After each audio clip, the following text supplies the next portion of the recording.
since you're high in social and emotional intelligence, it's impossible for you to imagine what it would be like not to have that.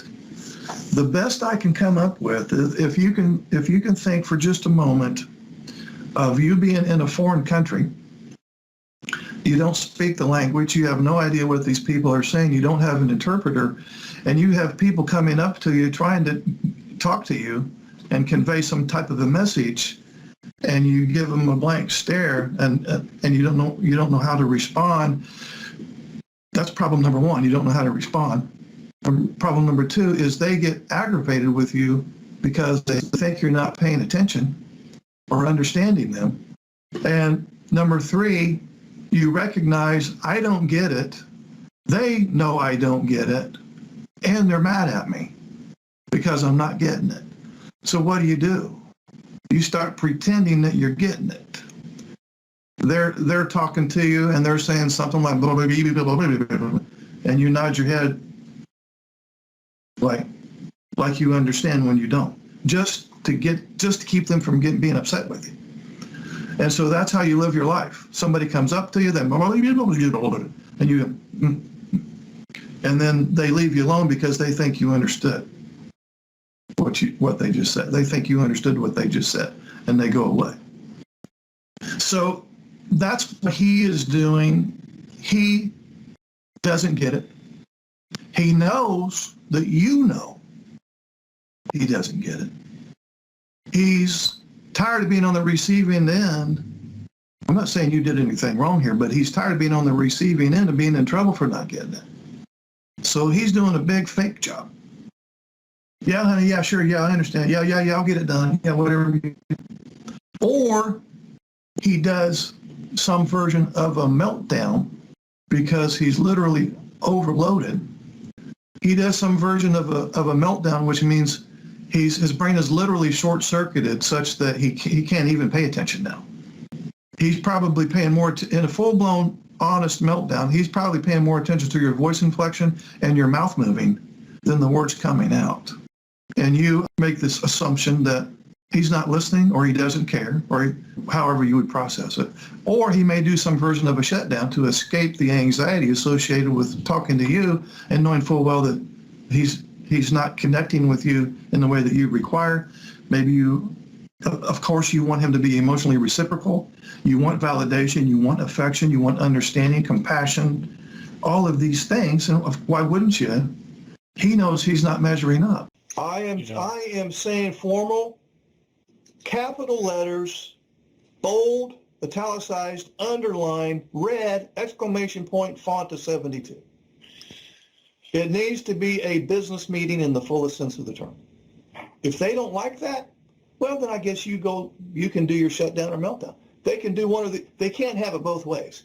I want a problem solved, but it's got to be all spontaneous and informal. No, it's not going to work, ladies. Ain't going to happen. If it was going to happen, wouldn't it have happened by now? So yes, formalize the hell out of it. Sure. Not every discussion has to be formal. We're going to talk about the weather or who won the football. Who gives a shit? But when it's time to problem solve, it's got to be formal. Because if you have ASD level 1, this thing, didn't I say a little bit ago you use crave structure? This conversation about something that is high risk for conflict has to be highly structured. Here's the bottom line. There's either going to be structure or there's going to be chaos.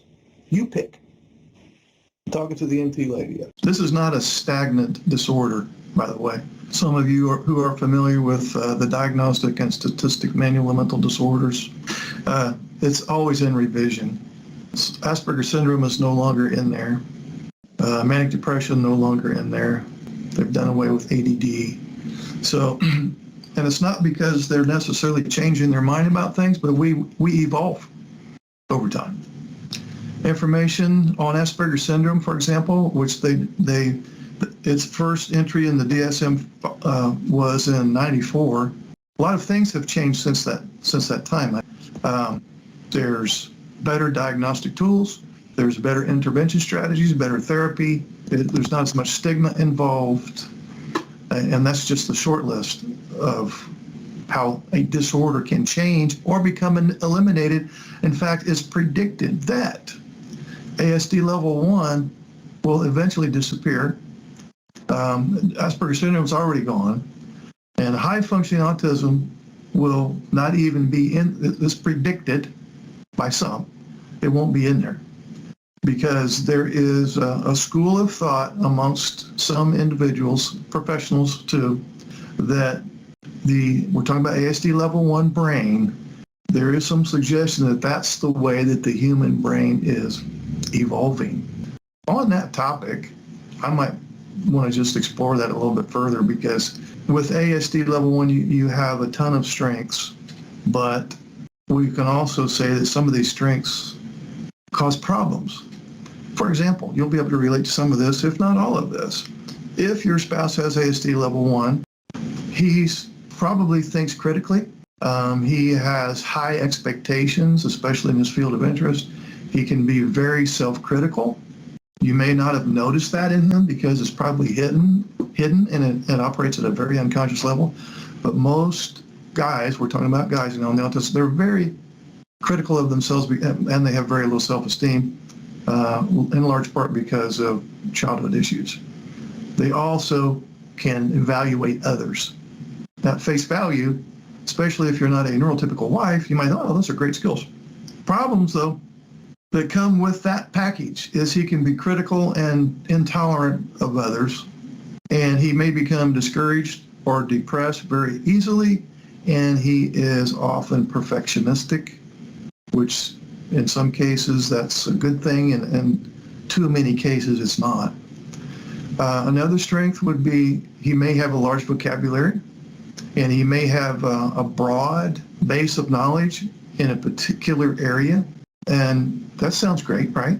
But he also may use words to escape or avoid situations. He may present as someone who's a little on the ADHD side because he will become bored very easily. If it's anything outside of his special interest, you come along, want to talk about the pretty rose bush in your backyard, he's zoned out. Probably doesn't even know that he's zoned out. And some people may view him as a know-it-all. Another strength would be he can concentrate very intensely for long periods of time. Long attention span in his area of interest. Very persistent, very goal-directed behavior. You might, oh, that's great. Well, not so much for you, because now he's going to resist interruptions. He's going to neglect certain duties that you probably need him to do. He's not going to be very adept at focusing on stuff that falls out of his special interest. And he may just come off to you as just being very stubborn. And his agenda is his agenda, and your agenda is not involved. Another strength would be he will have a very inquisitive attitude. He will have a lot of intellectual curiosity. He will be intrinsically motivated. In other words, there's something that he wants to do. He won't need any outside moral support to get it done. He's self-motivated in that regard. Sounds great, right? Possible problems is he asks a lot of questions, sometimes embarrassing questions. He can be very strong-willed. He may resist your direction or your input or your attempt to be a good influence. Another one that we've mentioned probably in this group is he's definitely very autonomous. He prefers individual work. He's very reliant, self-reliant. It's a great skill, except with you. So the problem that comes with that package is he has probably often rejected your input. Another strength would be periods of intense effort. For example, I'll make something up off the top of my head. He has a project at work that maybe falls into his area of special interest. And you have a spouse who works overtime. He has a regular 8 to 5 job. He doesn't get home till 8. I run into that a lot. By the time he gets home, he's so burnt out, he's got nothing left for any kind of socializing or emotional connection. He will tend to enjoy organizing things. He's great at systematizing. He's great at thinking in pictures. That's great.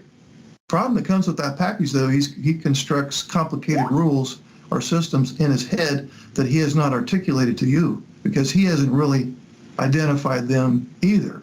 He just knows that they operate at an unconscious level. He will have some hidden rules on what is acceptable to him and what is not. He won't even be able to put his finger on it. He just knows when you violate one of those rules. And to you, that may come off as he's very bossy, rude, domineering, and so on. Probably mention one more strength, and that is the ability to conceptualize and synthesize. This is perhaps the indication of a very logical brain that can think mathematically. He probably enjoys problem solving and intellectual activity. Unfortunately, that's not a social or emotional activity. The problem with that particular strength is he may reject details that you see that he doesn't.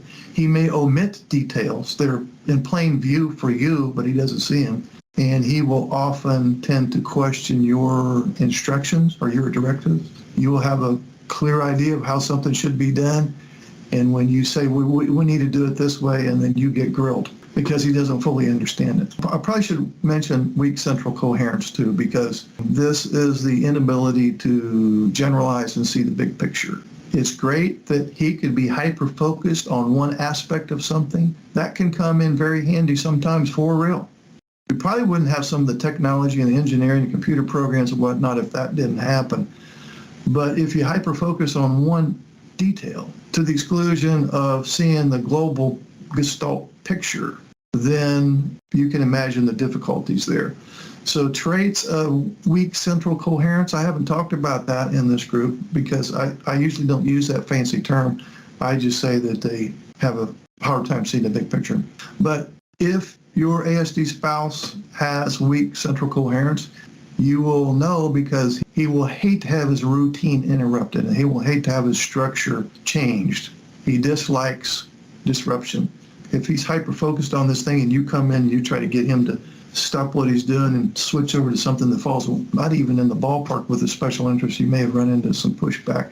Also with weak central coherence, he's going to have a very strong need for structure. It's not a want, it's a need. And when that structure gets violated, you've gotten pushback and probably didn't even know what was happening. He's going to have the ability to hyper-focus on one activity for lengthy periods of time. He's going to put a lot of attention to parts of objects. He's going to have difficulty with sudden change. He's going to insist on things remaining the same. In some cases, he may have some savant skills. I wouldn't say I run into that a lot, but some of these guys with ASD level 1, they're so smart in a particular area that they are light years ahead of any neurotypical male brain on that same subject. So that's probably the long way around the bush to dovetail off of my original comment, which was it is predicted by some that this ASD level 1 is just going to be a different way of thinking.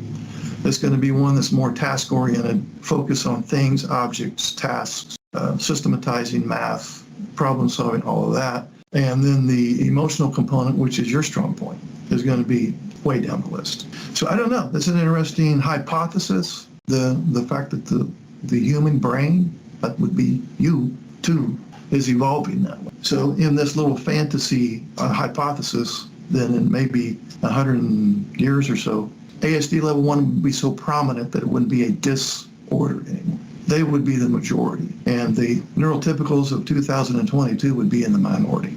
What I would encourage you to do is when you have these discussions about, well, we're going to try to talk about this thing that we both disagree on. As odd as this sounds, you'll have the best luck if there's a ton of structure around that conversation. You don't just dive in there willy-nilly and start throwing words at one another. A bunch of structure, capital S. And the way you would structure this is, first of all, you'd make an appointment. I'd like to talk about this one thing that we disagree on. I think it's important for us to work on it or come up with some kind of a compromise, whatever. So the first thing Rex's going to do is make an appointment.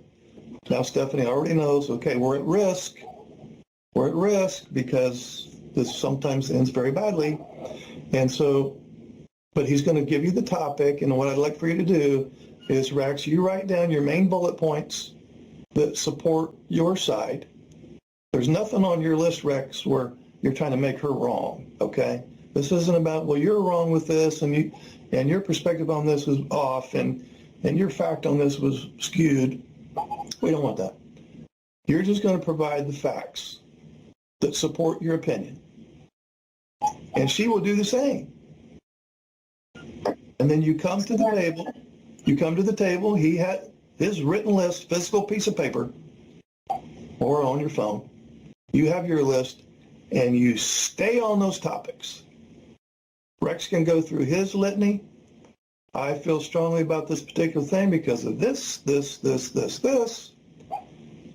He's had his 3 or 4 minutes. Shouldn't go very long. Stephanie goes, okay, well, here's my perspective. My opinion on the matter is this and this. And the reason I think that it should go this way is because of that and that. And so you talk about the facts, and you only stay on that list. Because as soon as you start getting tangential, then you're going to be pulling stuff out of the closet, and then it goes to hell in a handbasket. Then you want to take the emotions out of the equation as much as possible. That's why this almost business-like structured conversation. So if something comes up through the course of the conversation, which it probably will because you may not have thought everything through, and you want to talk about something that's not on your list, then make a second meeting. As you're going through the first meeting, you have a second list over here, a blank piece of paper. And as you two are talking about things, you go, oh, well, I didn't think about this thing, but I also blah, blah, blah, blah. You don't talk about it in that conversation. You write it down. Okay, we'll have to, this will be part A, we'll have to do part B later, but later I want to talk about this other thing that I didn't have on my original list. You got to stick to that original list, and if you have to break that conversation up into part A, B, and C, and D, that's fine. But as soon as you start deviating from the script, you're slipping on ice. Okay, so you're going to give your discussion a name. I would like to talk about blah, blah, blah, blah. So now she knows what the topic is. And then in that moment there, you could also ask for an appointment. You know, whenever you're busy, not busy, you're calm, well, let's talk. Then between then and the meeting, you're going to come up with your bullet point that you feel supports your side. She's going to come up with hers. You stick to that. If some other bullet points come up, fine. You put it on a different list and save it for a different conversation. We want structure, and we want to take the emotionality out of it. Not that all conversations want to go like that, but if you're talking about something where it's immediately at risk for conflict, then you do want to really structure it. His anxiety is so high that he doesn't even want to have even the beginning of a conversation. So trust has been broken. He doesn't trust having conversations with you now. And so that's why you can't even get to first base with him. I would encourage you to do an apology to him. This is really going out on a limb here, asking you to apologize to him. I think you should apologize to him and say, listen, I have come at you in ways that raised your anxiety. And now I believe that you don't even trust having difficult conversations with me because you're afraid that it's going to end in a shit show like it has so many times before. But I'm doing this ladies group. I have new methods here. I'm committed to doing them consistently. And I would appreciate it if you give me a second chance at working with you so we could work together to deal with some of this complicated stuff that goes unresolved. And I want to apologize for raising your anxiety such that you can't even listen to one sentence come out of my mouth now without being triggered.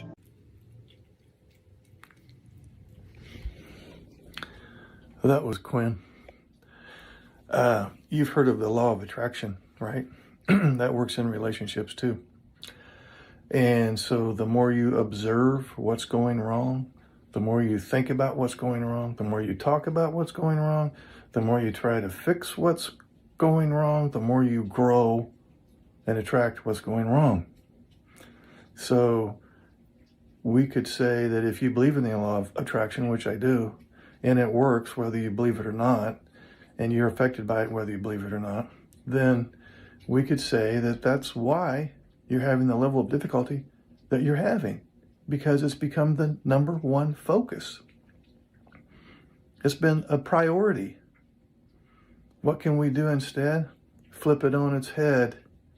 And that would be, I'm going to start observing the 1 or 2 things that are going right instead of the 99 things that are going wrong. I'm going to observe the things that are going right. I'm going to focus on those. I'm going to think about those. I'm going to talk about those. I'm going to mention those things when they occur. and try to grow that. Try to attract that. Try to let that be the new focus. You are a creator. Whether you believe it or not, doesn't matter to me. You're creating anyway. Are you creating drama and chaos? Or are you creating harmony? You pick. So for those neurotypical spouses out there that still don't quite fully understand autism spectrum disorder and just view it as this complex, puzzling maze of confusion, you can think of it like this, and this is very much in the ballpark. Don't forget this phrase right here. It's a problem with imagination. Your autistic spouse has great difficulty in imagining what you might be thinking. And then when you explain what you are thinking, he has difficulty understanding why you would think that way. With problems with imagination, he's going to have a hard time imagining what you might be feeling. And when you explain what you're feeling and why, he's still going to have a hard time understanding that. There's this thing called theory of mind. And what that phrase means is we all have the ability, if we're neurotypicals, to predict others' behaviors. Not exactly, but certainly in the ballpark. We can hypothesize about what others' belief systems might be based on what they've said or their past history, what their thoughts might be on certain subjects, what their feelings might be in certain situations, what their behaviors might be if such and such happens. We can somewhat predict these things, especially if you're very intuitive. But with the autistic brain, the business of predicting and imagining is absent. And as a neurotypical spouse, if you've tried to explain your thoughts, feelings, actions, and you got nowhere, is because your explanations didn't remove the problem of imagining. Your pleading, negotiating, trying to reason with did not help with your autistic spouse's lack of imagination skills. If you explain your feelings, he still has to imagine why you would be feeling that way. Same problem. So when you're trying to make sense of this very confusing and somewhat disturbing behavior coming from your autistic spouse, don't forget this video. Never forget this phrase. Lack of imagination. It's not he's insensitive, uncaring, selfish, narcissistic, doesn't care, you're not important to him. No, he can't imagine what's going on inside of you. He can't peel himself out of his skin, crawl into your skin, look out of your eyeballs and view the world like you do. Or we should say, he can't imagine what it would be like to view the world as you do. But you, as a neurotypical spouse, you have that ability. You can imagine what it might be like to be somebody else. You can imagine what that person might have thought and felt during a difficult situation. Your autistic spouse doesn't have that skill. Now you can continue to hold that against him, and you can continue to try to get him to get it. In this case, it is the skill of predicting and imagining fairly accurately. Good luck with that. I want you to realize that when facing our fears, there's this flee or freeze, right? But there's a third option. Not run and hide, not freeze, but forward confrontation. And this looks like, yes, I do feel some trepidation, but I'm going to move forward in the face of adversity. And this is a growth mindset. And it's moving in the direction of having a positive vision for the future. What you're basically saying is, I'm going to lean into friction rather than trying to avoid it or fight with it. I'm just going to run with it. And as it turns out, and here's the big point here, there's this circuit in the brain is linked to the dopamine reward pathway. You actually have a neural pathway in your brain that when you lean into friction, this isn't my opinion, this is backed up by science, okay? When you lean into friction and you make the conscious decision, I'm going to move forward into this painful situation, or in spite of the fact that I really have a lot of trepidation, it triggers the dopamine reward pathway. Dopamine, as you know, is the feel-good chemical. So when we move forward in the face of threat, and obviously we want to do this in healthy, adaptive ways, not only do we trigger some dopamine excretion, we also suppress the activity of the amygdala. And as you know, the amygdala is the little walnut-sized part of your brain that's responsible for fight or flight, and it will excrete adrenaline and cortisol when you're fearful. So you get two benefits by leaning into friction. It opens up the dopamine reward pathway, and at the same time, it suppresses the amygdala, the fear response in your head. So through the physical action of moving, and this is gold to me. I mean, I live by this business of leaning into challenge. Through the physical action of moving forward, there's a signal that's sent to the areas of the brain that control dopamine reward, and those reward centers then trigger the release of dopamine to reward forward effort in the face of stress and threat. So, moral to the story, take some physical action when you're feeling exhausted. Take some forward physical action when you're feeling overwhelmed. It's this business of forward movement action, pushing yourself across that threshold that not only rewards you, but it suppresses activity of the fear response. Now, this isn't, again, my opinion, this is backed by science. This is an ancient hardwired mechanism, not some kind of a new age hack. This is something you could say that Mother Nature installed in us. So as a species, we weren't hardwired to hide or recoil or live in victim mode. We were designed, say by God, the universe, whatever term you want to use, to move forward and conquer. You have some doubt about that, just look at your history book. As far back as there is recorded history, you will see incidents where the humans moved forward and conquered. That's why we're still here today. If we weren't hardwired that way, we wouldn't be here. So we are always shooting for growth. We're always shooting for expansion. We're always shooting for improvement. And you don't have to agree with it. Wouldn't matter, because it's in your DNA. What I just said, it's in your DNA anyway. Whether you agree with it or not doesn't change the fact that it's in there. Hey guys, this is Mark, and this is a message to both the NT spouse and the autistic spouse. This is not an exercise directed towards one or the other. It's for the both of you, and the exercise is this. I want you to consider getting out a piece of paper, or you can write it in a Word document on your phone or laptop. And on this piece of paper, I want you to list all the things that you don't like about your behavior. Not the other person's behavior, things that you don't like about your behavior, the things you say or do that you feel at some level are uncaring, insensitive, rude, hurtful, things that you say or do that definitely does not fall into the category of being compassionate or extending grace and mercy. And so list all the things that you view, in your opinion about you, behavior that you don't like to exhibit. Things that you say and do that at some level you feel guilty or regret doing afterwards. Now, most people won't do this because they don't want to look at themselves, and most people want to dodge the truth. And so I fully expect hardly anybody to do this, but the one or two of you that actually will do this, you will find that it's very therapeutic, because then the next time you start feeling like a victim and start feeling sorry for yourself, you pull up this Word doc or pull out that piece of paper and look at all the shit that you do.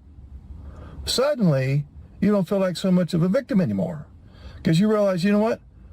I'm inflicting as much pain or nearly as much pain on this person as I feel like they're doing to me. So, some of you will be too blind to do this exercise. You're so stuck in victim mode, and you cannot peel yourself out of your skin and turn around and look at yourself. No self-insight, in other words. And you wouldn't recognize rude, inappropriate behavior in you if it bumps you right in the forehead. So some of you won't do it. Those of you who can and who want to, here it is. List the behavior in you that you don't like about you. Then when you feel like a victim, the next time your spouse behaves badly and you go into poor me attitude, get out your list and look at what you do. This sounds like an exercise that would be counterproductive. I can promise you it is not. If you remind yourself that sometimes you're a perpetrator too, sometimes you don't start feeling so much like a victim anymore. Something to consider. Some NT spouses play the victim card, and some autistic spouses play the victim card. So again, I didn't have any particular party in mind when I did this video. It's a two-way street.